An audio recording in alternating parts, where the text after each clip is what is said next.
Hi guys. അപ്പോൾ IPL നിന്ന് ഒത്തിരി ന്യൂസുകളാണ് വന്നുകൊണ്ടിരിക്കുന്നത്. അതെ, RCB ആൻഡ് രാജസ്ഥാൻ റോയൽസ് വിറ്റുപോയിരിക്കുന്നു. നമുക്കെല്ലാം അറിയാം RCB എത്രമാത്രം ഒരു ബിഗസ്റ്റ് ടീമായിരുന്നു കഴിഞ്ഞ T20 ഇത് IPL ജയിച്ച് പിന്നെ ജേതാവായ പിന്നെ അവർ അതിനു മുമ്പേ ഭയങ്കര ഒരു വാല്യൂ ഉള്ളൊരു ടീം തന്നെയാണ് Virat Kohli and others of course. So അവർ വിറ്റുപോയിരിക്കുകയാണ്.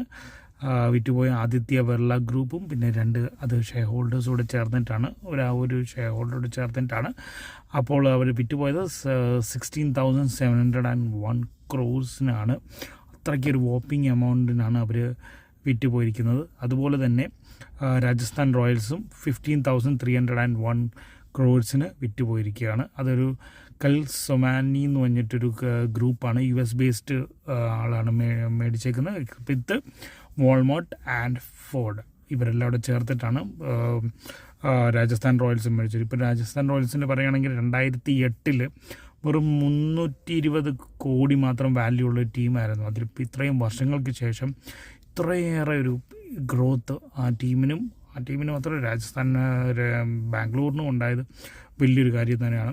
അപ്പോൾ സ്റ്റേ ട്യൂൺഡ്, സബ്സ്ക്രൈബ് ചെയ്യുക. ഇനി മുതൽ IPL മത്സരങ്ങൾ തുടങ്ങാൻ പോവുകയാണ്. ഞാനും ഉണ്ടാകും നിങ്ങളുടെ കൂടെ. അപ്പോൾ ഞങ്ങളുടെ അനലൈസിസും കാര്യങ്ങളും എല്ലാം അറിയാൻ വേണ്ടി of course subscribe and share. Thank you.